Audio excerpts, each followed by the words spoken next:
Hello, listeners. This is David Morgan, and you're tuned to KNVD 96.7, Desert Voice Radio, broadcasting from Rachel, Nevada. It's 6:47 on a Tuesday morning, October 15th, and if you're just waking up, grabbing that first cup of coffee, welcome to what should be another beautiful desert day. Traffic's non-existent, as always. Population of 50 people means rush hour is 2 pickup trucks and maybe someone's a TV. Sun's just starting to paint the mountains orange and gold. Temperature sitting at 52 degrees, should climb to about 78 by afternoon. Clear skies, no clouds, just that endless Nevada blue we all love out here. My producer Sarah just walked in with her usual chai latte from home. We don't have a Starbucks in Rachel. Hell, we barely have running water some days. But we've got something the city folks don't have. Peace, quiet, and one of the most restricted airspaces in America right over those mountains. Speaking of which, I've got something unusual to mention this morning. Highway 375. That's the extraterrestrial highway for anyone not familiar with our little corner of nowhere, is currently closed. Complete closure between mile marker 32 and 48. That's a 16-mile stretch running right, past the northern perimeter of Nellis Range. Now, before the conspiracy theorists start lighting up the phone lines, military incidents around here aren't exactly breaking news. We live next door to Area 51, Groom Lake, whatever you want to call it. We see strange lights. We hear aircraft that don't show up on any civilian radar. Last month, someone spotted a triangular craft hovering over the ridge at 3 a.m. Par for the course out here. But closing 16 miles of highway, that's different. That's bigger than the usual training exercise, move-along situation we're used to. Sarah's got the scanner on. She's not picking up much. Military frequencies are encrypted naturally. But Nevada Highway Patrol is active. They're setting up roadblocks at both ends of the closure, turning traffic around. Standard protocol, except there's an urgency in the transmissions that's catching my attention. It's now 6:58. Let me tell you what we know, which admittedly isn't much. The Nevada dot isn't giving details. Just military incident requiring temporary road closure, duration unknown. No timeline, no explanation. No press conference scheduled. I've got my coffee here, black, no sugar. Sarah's pulling up social media to see if anyone's posting about this. The thing about living this close to classified facilities, you learn to read between the lines. What they don't say is often more important than what they do. Traffic update for the 0 cars currently on our roads. If you're trying to get from Rachel to Alamo, you're going to need to detour west on Route 6 and loop around. That adds 90 minutes to your drive. For the 3 people who might actually need to do that today, plan accordingly. Sarah's showing me something. Someone posted a photo about 20 minutes ago.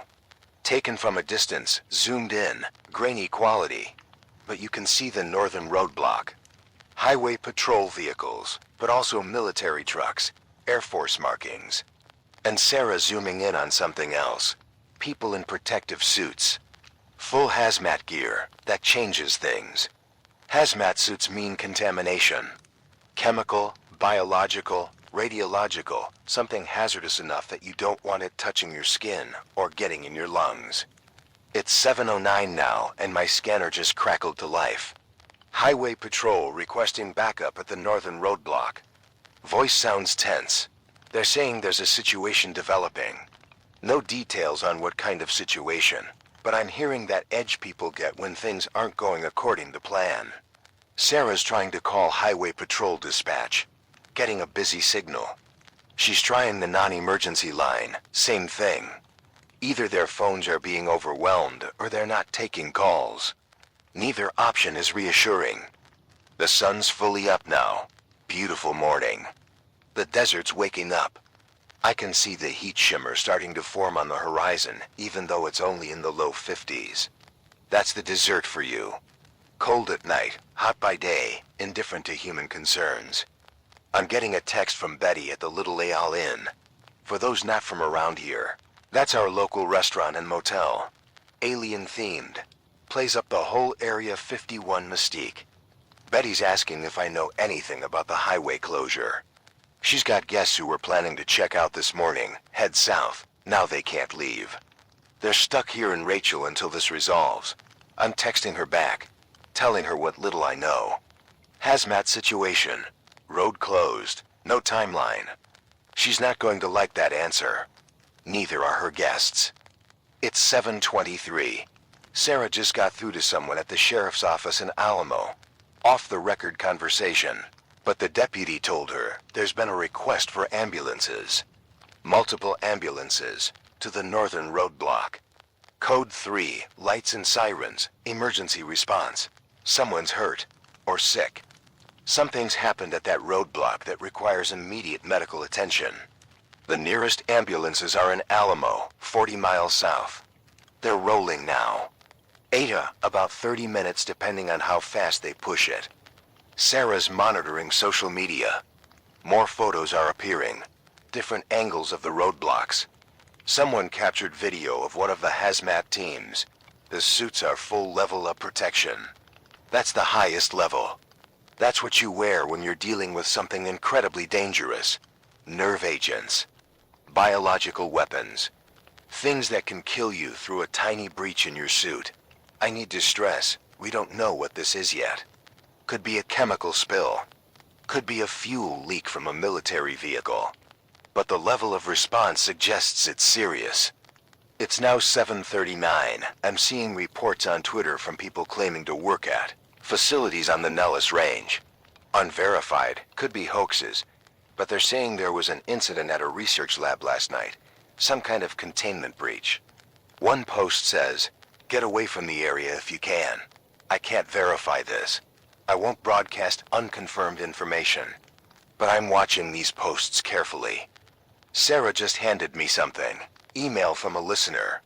Her name's Patricia, lives in Rachel. Her husband works at one of the facilities on Nellis.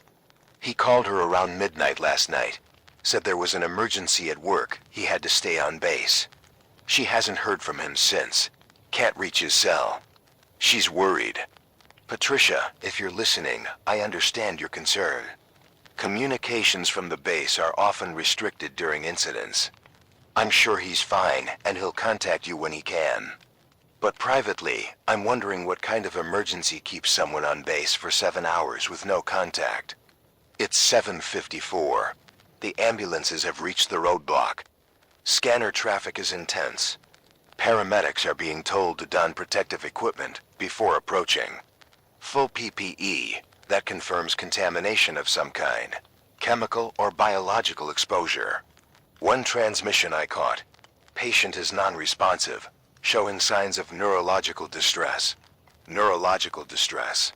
That's not a phrase you want to hear associated with a contamination incident. Traffic continues to be non-existent. The few roads we have in Rachel are empty. Everyone's probably inside, watching out their windows, wondering what's happening. Weather update.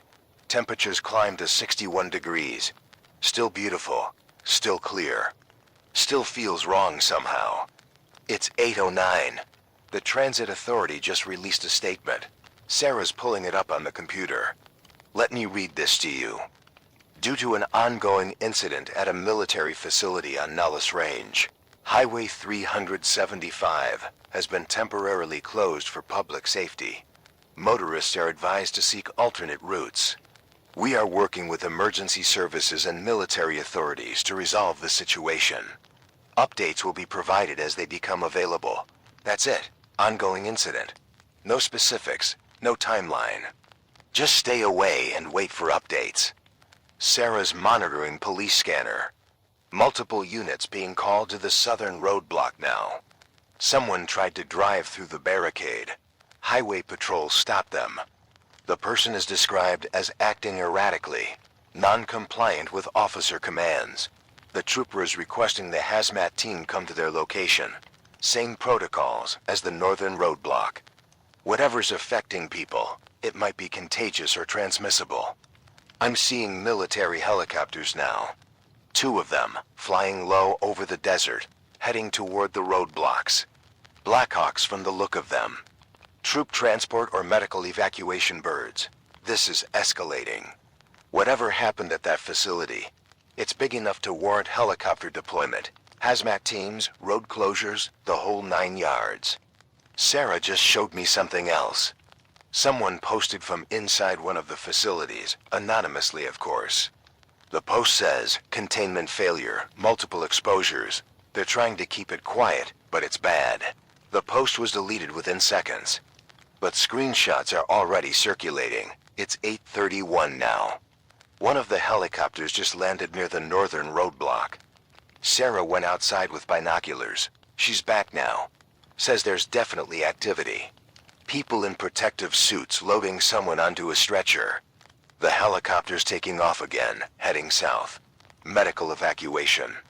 Someone's sick enough they need helicopter transport to a hospital. The nearest major facility is in Las Vegas, 90 miles south. 30-minute flight versus 3-hour ambulance ride with a closed highway. I'm getting more emails. People in Rachel asking what's happening. Should they be worried? Should they leave? I don't have good answers. We don't know enough yet. But my gut's telling me this is more than a routine incident. It's 8:48. The mayor of Las Vegas is holding a press conference at 9:30. Sarah's got it queued up. Hopefully we'll get real information then. In the meantime, the desert looks peaceful. The mountains are beautiful in the morning light. Everything seems normal. But something's very wrong out there. And we're about to find out what. Stay with me, listeners. I'll keep you informed as this develops. This is David Morgan on KNVD 96.7. We're here with you. It's 9:04 now. 26 minutes until the press conference. Sarah's on the phone trying to get more information from anyone who'll talk. Sheriff's office, fire department, anyone with knowledge of what's happening. She's getting stonewalled. Everyone's referring questions to military public affairs. And military public affairs isn't answering their phones. I'm watching social media. The story's starting to break nationally. Las Vegas news stations have picked it up. Highway closure near Area 51. Hazmat situation at Nevada military facility. The headlines are vague, but the interest is there. One station has a helicopter in the air trying to get footage. But they're being intercepted by military aircraft, forced to stay back. The airspace is restricted. Whatever's happening, they don't want cameras on it. Sarah just got a call from someone claiming to be a doctor at University Medical Center in Las Vegas. He's asking if we've heard anything about patients being brought in from the Nellis area with unusual symptoms. I'm putting him on speaker. He confirms they've received 2 patients via helicopter within the last hour. Both are in critical condition in isolation. Both are exhibiting what he calls rapid onset neurological symptoms, fever, disorientation, altered mental status, aggressive behavior. He sounds scared. Says he's never seen anything progress this fast. One patient went from coherent to violent in under 30 minutes. I ask if it's contagious. He says they're treating it as if it is. Full isolation protocols. Staff wearing protective equipment. They're not taking chances. After the call ends, Sarah and I just look at each other. Neurological symptoms. Aggressive behavior. Critical condition. This isn't a chemical spill. This is biological. This is infectious. It's 9:19. Traffic update. There's no traffic. The highways are closed. The back roads are being monitored by military. We're effectively isolated out here. Some residents of Rachel are loading up vehicles, trying to leave. Betty called again. 3 of her guests are demanding to be let out of town. They're scared. They want to get back to civilization, away from whatever's happening. But the checkpoints aren't letting anyone through. Highway patrol is turning everyone back. One family got into a shouting match with troopers at the southern checkpoint. They were told the area is under quarantine protocols. Quarantine. That word changes everything. It's 9:28. 2 minutes until the press conference. Sarah's got the feed loaded. Every major network is carrying this live. CNN, Fox News, MSNBC, all of them. The briefing room at Nellis Air Force Base is packed with reporters. A colonel is stepping up to the podium. He's flanked by someone in a CDC jacket and the Clark County Health Director, the CDCer, for a highway closure. That tells you everything you need to know about how serious this is. The colonel begins. Confirms there was an incident at a research facility on Nellis Range at approximately 11:30 p.m. last night. The facility was conducting authorized biodefense research under Department of Defense oversight. Biodefense research. That's a polite way of saying they were working with dangerous pathogens. Biological agents that could be weaponized, he continues. There was a containment failure, limited exposure to research materials. Approximately 12 personnel were potentially exposed. All are receiving medical treatment. 2 are in critical condition at University Medical Center. A reporter interrupts, asks what kind of biological agent. The colonel pauses, says that information is classified for national security reasons. He can't discuss the specific nature of the research. Another reporter asks about the road closures and quarantine. The colonel says out of an abundance of caution, they've established a controlled perimeter to prevent any potential spread. The public is not at risk at this time. Not at risk at this time. That qualifier is doing a lot of work in that sentence. The CDC representative speaks next. Dr. Mitchell, she introduces herself. Says they're working to identify all individuals who may have been exposed. Anyone who is in the area should call the health department hotline. Monitor yourself for symptoms. Fever above 101, severe headache, confusion, unusual aggression. If you develop symptoms, do not go to a hospital. Call 911 and wait for medical personnel to come to you. Do not go to a hospital. They're worried about infected people showing up at medical facilities and spreading it. The press conference ends quickly. Too quickly. The colonel takes no more questions. Just repeats that the situation is under control and the public should follow official guidance. But if it's under control, why the quarantine? Why the hazmat teams? Why the CDC? It's 9:52. I'm back on air after watching that press conference, and I need to be honest with listeners. Something significant is happening. A biological contamination incident at a military research facility. Multiple people exposed. 2 in critical condition. The entire area under quarantine. We don't know what the agent is. We don't know how dangerous it is. We don't know if the quarantine will hold. What I can tell you is to stay informed. Keep your radio on. Have supplies ready. Water, food, first aid, anything you might need if the situation changes. And most importantly, stay calm. Panic doesn't help anyone, but preparation does. Sarah's showing me something alarming.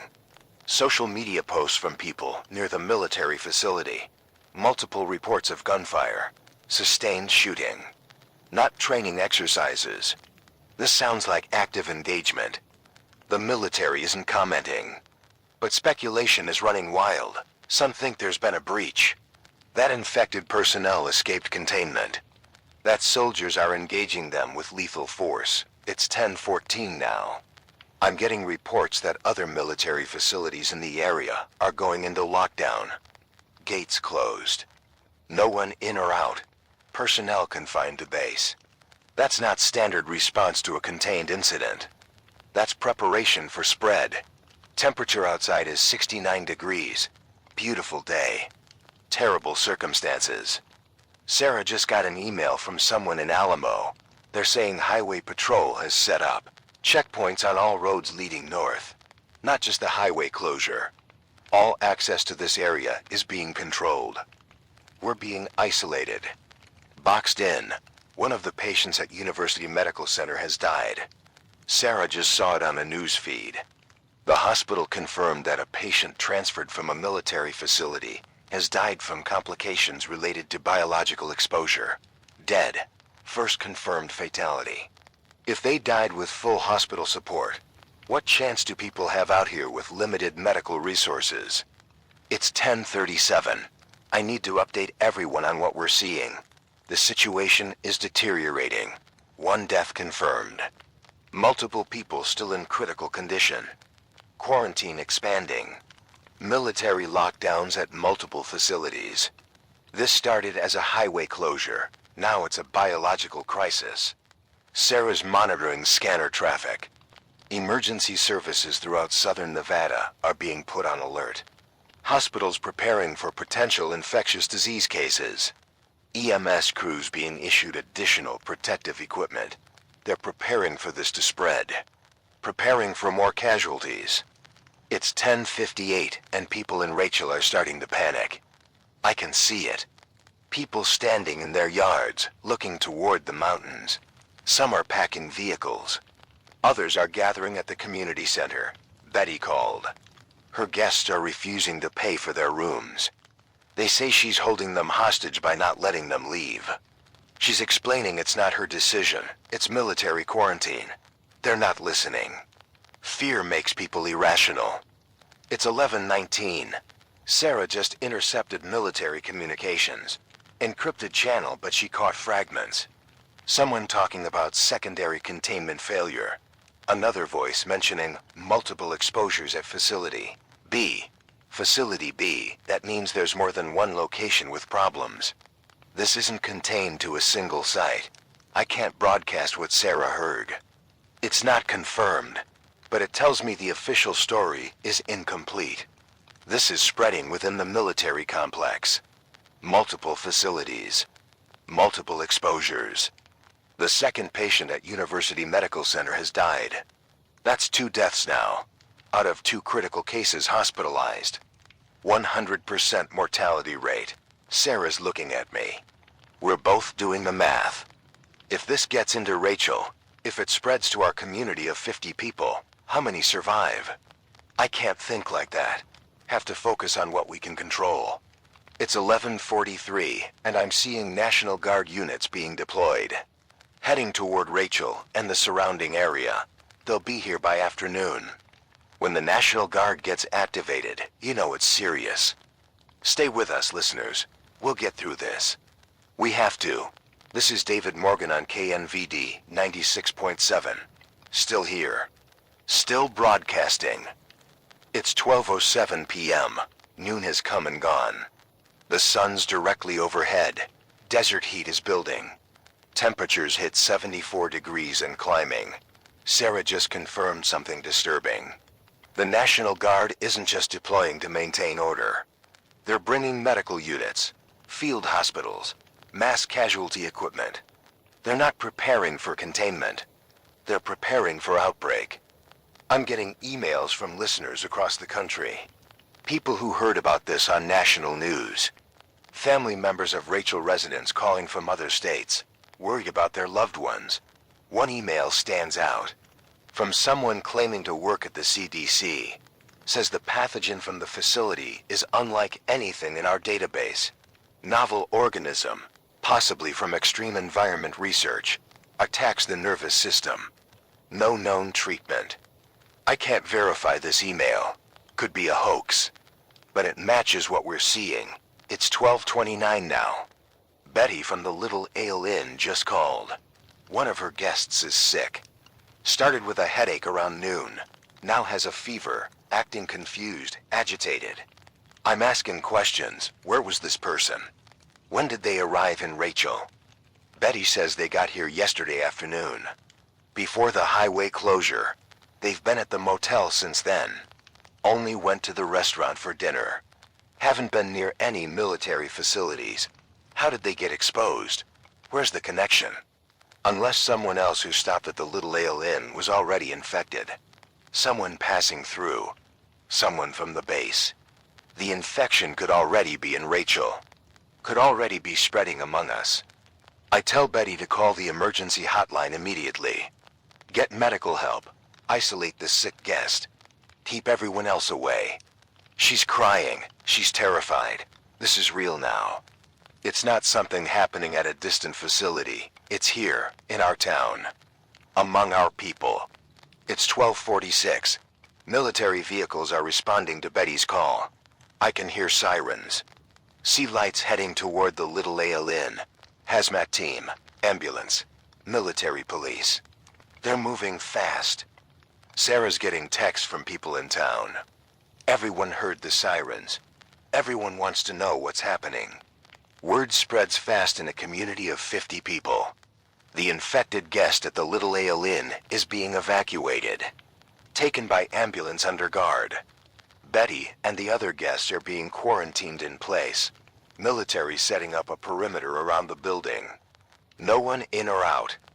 Betty texts Sarah. They won't tell us anything. Just said stay in our rooms. David, I'm so scared. I don't know what to tell her. I don't have reassuring words, because I'm scared too. It's 1:09 p.m. 2 more people in Rachel are showing symptoms. Ed Morrison, the volunteer fire chief, and a woman named Linda who lives on the east side of town. Medical teams are responding to both locations, same pattern. Headache, fever, confusion, agitation. 3 cases in Rachel that we know of. How many more are infected but not symptomatic yet? The incubation period is short, hours, not days. If exposure happened this morning, we could see more cases by tonight. Sarah's pulling up information on epidemiology, trying to model how fast this could spread through our small population. The math is terrifying. In a community this small, with everyone knowing everyone, with people gathering at the Little Ale Inn and Community Center, transmission could be rapid. If even one person was infectious yesterday, they could have exposed dozens. It's 1:33. The military is holding another briefing. Sarah's got it loaded. The colonel looks more stressed than this morning. He confirms that civilian cases have been identified in Rachel. Multiple individuals are showing symptoms consistent with exposure. All are receiving medical treatment. The quarantine zone is being expanded, now encompasses 100 square miles. All residents within the zone are subject to mandatory shelter-in-place orders. No one leaves their homes except for medical emergencies. Violators will be detained. He's very clear about that. The military has authority to enforce compliance. A reporter asks about the pathogen. What is it? Where did it come from? The colonel hesitates. Says it's a novel biological agent recovered from deep thermal vent samples in the Pacific. Part of extremophile research. It was being studied for potential biodefense applications. Deep thermal vent. Extreme environment. That means this organism evolved in conditions nothing like Earth's surface. High pressure, high temperature, toxic chemistry. And now it's loose in the Nevada desert, infecting humans, killing them. The briefing ends. The colonel takes no more questions. But we heard enough. It's 1:58. Ed Morrison, our fire chief, has been evacuated. His condition deteriorated rapidly. He's in critical condition now. Linda's condition is also worsening. She's being transported to a military field hospital. The guest from the Little Ale Inn didn't make it. Died en route to the hospital. That's 3 deaths total. Multiple critical cases. And it's only been since last night. Sarah's crying. Trying to hide it, but I can see. This is overwhelming. I take a moment, drink some water. Gather myself. Then I continue broadcasting, because people need this. Need information. Need a voice that's steady even when the world is falling apart. It's 2:24 p.m. Temperatures peaked at 78 degrees, starting to decline slightly as afternoon wears on. National Guard units are arriving in Rachel, setting up checkpoints, establishing perimeter security. Armed soldiers in our quiet little town. Some residents are trying to leave, loading vehicles, heading for the checkpoints. They're being turned back. One man got into an argument with soldiers. He was detained. We're prisoners now, in our own town, in our own homes. It's 2:51. Sarah's monitoring ham radio operators near the military facilities. They're sharing information the official channels won't release. Multiple containment failures. Infected personnel escaping isolation. Security forces engaged in active operations. Casualties among military personnel. The situation at the facilities is collapsing, and it's spreading to Rachel. to civilians, to people who had nothing to do with this research. It's 3:18, more cases in Rachel, 4 new people showing symptoms. With only 50 residents, we're losing significant percentage to infection. The medical teams are overwhelmed. Can't respond quickly enough. Some people are waiting hours for help. And when help arrives, there's not much they can do. Isolate, manage symptoms. Watch the patient deteriorate. There's no treatment, no cure. Just waiting for the inevitable. It's 3:46 and I need to address something directly.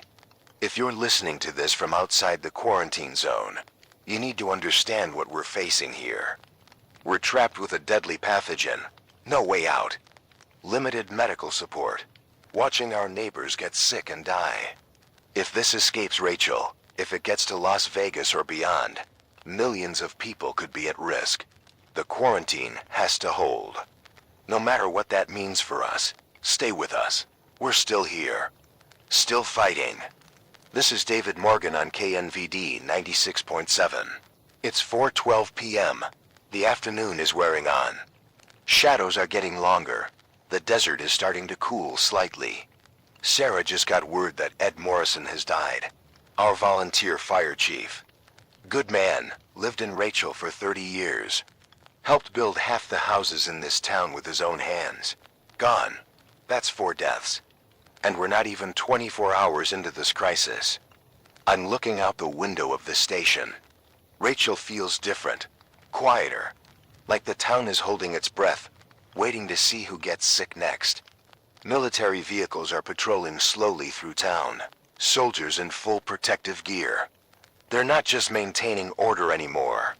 They're watching for signs of infection, ready to respond immediately if someone shows symptoms. It's 4:39 now. Linda has also died. That's 5. 2 people from Rachel, gone in the span of an hour. Sarah's making a list, names of everyone in town. Checking them off as we confirm they're either safe or infected or dead.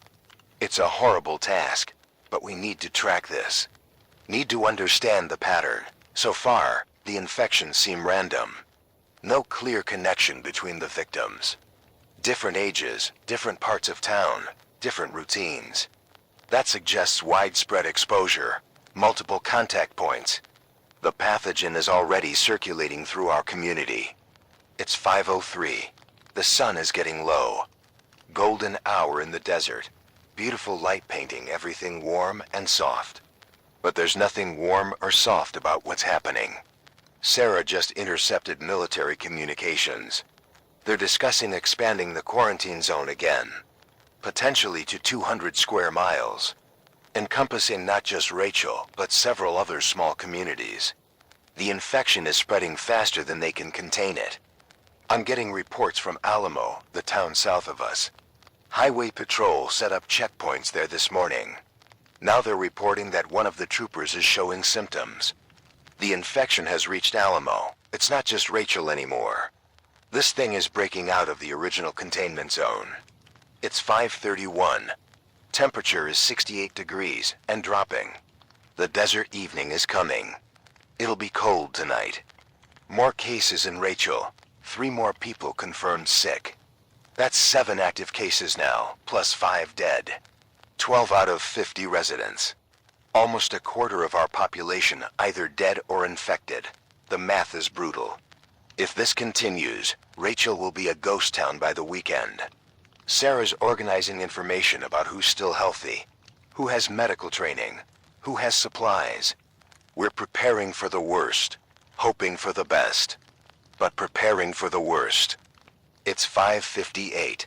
The military is announcing mandatory evacuation of all healthy residents from Rachel. They're establishing a processing center 5 miles south. Everyone will be screened, tested, quarantined if necessary. But they're getting people out of the hot zone, away from the concentration of infection. Sarah and I are looking at each other. Do we go? Do we stay? If we leave, who broadcasts? Who provides information? If we stay, we're at risk, probably already exposed. Might be incubating the disease right now. We decide to stay. This is our job, our responsibility. We broadcast until we can't anymore. It's 6:24. Darkness is falling. The sun has set. The sky is deep purple fading to black. Residents are gathering at the designated evacuation point. Military buses are arriving to transport them to the processing center. Betty from the Little Ale Inn is being allowed to leave quarantine. She tested negative, no symptoms. She's being evacuated with the others. She texts Sarah, "Thank you for everything. Stay safe. God bless you both. I don't know if we'll see Betty again. Don't know if she'll stay negative. Don't know if any of us will make it through this. But I'm glad she's getting out. Glad she has a chance. It's 6:51. Full darkness now. Temperature is 59 degrees. The desert night is cold. Sarah and I are alone in the station. Most of the town has been evacuated. Only a few stubborn holdouts remaining. People who refuse to leave their homes. People who are infected and can't be moved. And us, the broadcasters, still here. Still on air. The military has established a hard perimeter around Rachel. Nobody in, nobody out except through official channels. We're in the center of a quarantine zone. Ground zero for an outbreak of an unknown pathogen from the deep ocean. It's 7:19 p.m. Sarah just showed me something on the computer. News coverage from Las Vegas. They're reporting that several people evacuated from Rachel are showing symptoms. They were asymptomatic when screened. Now they're sick. The evacuation might have spread the infection. People who thought they were healthy, who tested negative, are now confirmed positive. The incubation period is unpredictable. Some people show symptoms in hours. Others take longer. You can't screen for something when you don't know how long it takes to manifest. It's 7:46. The Las Vegas hospitals are being overwhelmed, not just from Rachel cases. From Alamo, from other communities near the military facility. The infection is spreading in multiple directions, multiple population centers. And Las Vegas is a city of 2 million people. A tourist destination. People from all over the world pass through there daily. If it takes hold in Vegas, this becomes global. It's 8:14 p.m. I'm exhausted. Been on air for over 13 hours. My voice is getting rough. My eyes are burning. But I keep going, because people are listening. People outside the quarantine zone. People trying to understand what's happening. We're the voice from inside, the eyewitness account. The real-time documentation of a biological disaster. Sarah brings me coffee. Strong and black. It helps. It's 8:42. More deaths reported, not just in Rachel. In Alamo, 2 people dead there. One was the highway patrol trooper who showed symptoms earlier. The infection is killing fast. Once you reach critical stage, you have hours at most. And there's still no treatment. The CDC is working on it. Testing various medications. Nothing is showing effectiveness. Once you're infected, you're on your own. Your immune system versus an organism that evolved in one of the most hostile environments on Earth. Most people lose that fight. It's 9:17 now. Sarah's monitoring social media. The story is everywhere. International coverage. Nevada biological crisis. Deadly outbreak near Area 51. Pathogen from ocean depths kills dozens. The world is watching, but they're watching from a safe distance. We're here. In it. Living it. It's 9:48. I need to update listeners on the current situation. As of 9:48 p.m., we have confirmed approximately 15 deaths across multiple communities. Dozens more are infected and in critical condition. The quarantine zone encompasses 200 square miles and multiple towns. The pathogen is identified as a novel extremophile organism from deep ocean thermal vents. It attacks the nervous system. There is no known treatment. Mortality rate for critical cases is approaching 100%. Las Vegas is implementing emergency measures, hospitals on high alert. Some facilities already at capacity. The situation continues to deteriorate. We're asking everyone to stay informed. Follow official guidance. Prepare for possible expansion of quarantine zones. This is David Morgan on KNVD 96.7. Still broadcasting from Rachel, Nevada. Still here. It's 10:23 p.m. The night is deep and cold. Temperature has dropped to 54 degrees. Sarah and I are sitting in the dim studio, monitoring feeds, watching the world react to what's happening here. The military has announced they're bringing in additional resources, more medical units, more security forces, more equipment for handling mass casualties. They're not talking about containment anymore. They're talking about crisis management, damage control. There's footage of Las Vegas, usually bright and bustling. Now streets are emptier. Casinos operating with reduced capacity. Tourists canceling trips. The economic impact is already massive, and this is just the beginning. It's 11:46. More deaths confirmed. The count is up to 22 now. Across multiple locations, 22 people dead in less than 24 hours. And the infection is still spreading, still finding new hosts, still killing. Sarah asks me a question. Are we infected? Could we be carrying it right now? I don't know. We haven't shown symptoms, but that doesn't mean we're safe. We've been in contact with people today, made phone calls, handled equipment, breathed the air. If the pathogen is airborne, we're exposed. If it's contact transmission, we're exposed. There's no way we haven't been exposed. We're just waiting to see if our bodies can fight it off. It's 12:14 a.m., past midnight now. Technically Wednesday, October 16th, but it doesn't feel like a new day. Just a continuation of the nightmare. The military is announcing a total communications blackout for all military frequencies. Everything encrypted. No more open transmissions. That means we lose our window into their operations. Can't monitor what's happening at the facilities. They're going dark. That's not a good sign. It's 12:39. Sarah's found something on social media. Video posted by someone claiming to be inside one of the military facilities. The footage is dark, shaky. Shows what looks like a containment breach. Infected personnel escaping isolation. Security forces engaging them. There's gunfire, screaming, chaos. The video cuts off abruptly. I can't verify it's real. Could be staged. Could be old footage from something else. But it matches the reports we've been hearing. Containment failures. Active engagement. Casualties. It's 1:07 a.m. The infected healthcare worker in Las Vegas who was mentioned earlier has died. That adds to the death toll. The hospital is now quarantining dozens of additional staff members. Anyone who had contact is being isolated and monitored. One hospital, in one city, already struggling to cope. And this is spreading to other hospitals, other cities.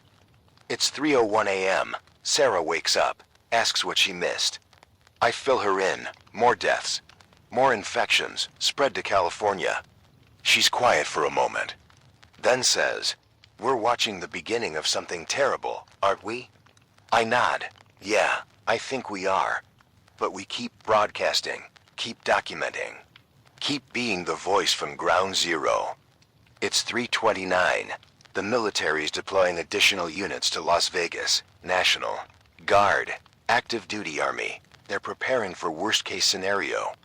Martial law hasn't been declared yet, but the groundwork is being laid.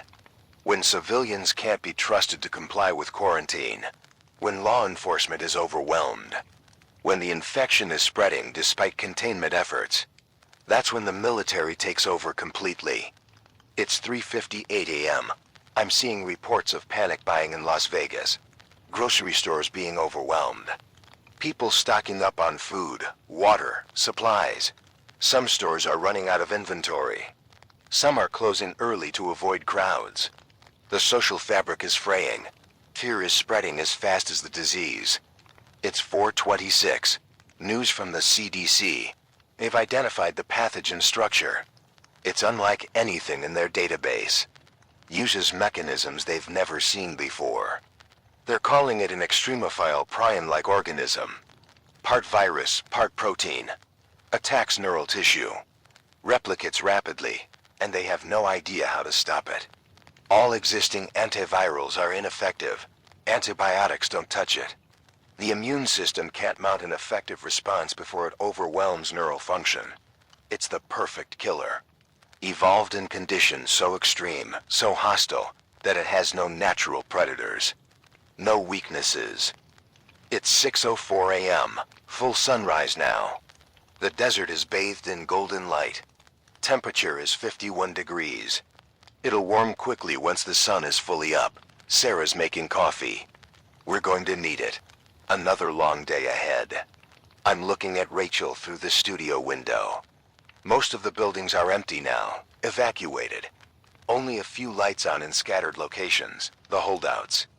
The infected, and us. It's 6:31. News from the evacuation center. 3 more people have died overnight. All were evacuated from Rachel yesterday. All tested negative initially. False negatives. The screening isn't reliable. People who seem healthy are actually infected. That means everyone who was evacuated is potentially contagious. And they're being housed together in close quarters. The evacuation center might become the next outbreak epicenter. It's 6:58. The California case has infected others. 4 new people showing symptoms in San Diego.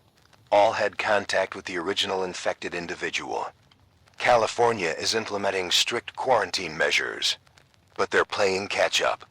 The infection is already spreading through the community. If it takes hold in San Diego, a city of 1.4 million people, this becomes unstoppable. It's 7:24 a.m. Sarah just got an email from someone claiming to be inside the CDC research team. The email says they've made a disturbing discovery. The pathogen doesn't just kill. It alters behavior before death, makes hosts aggressive, drives them to spread the infection through biting or other contact. It's using human behavior to enhance transmission. Like rabies, but faster and more deadly. The email warns that infected individuals in late stages should be considered extremely dangerous, should not be approached, should be contained by any means necessary. I can't verify this, can't confirm it's real, but it matches what we've seen, reports of violent behavior. Patients attacking medical staff, the need for restraints and sedation. It's 7:52. The military is holding a press conference. Sarah's got it loaded. The colonel looks worse than yesterday, exhausted, stressed. He confirms that the outbreak has spread beyond the initial quarantine zone. Cases confirmed in California, with additional suspected cases in Arizona and Utah. The CDC is coordinating with state health departments. Federal emergency powers are being invoked. Additional resources are being deployed. He won't give a death toll. Just says casualties are significant and increasing. A reporter asks if this could become a pandemic.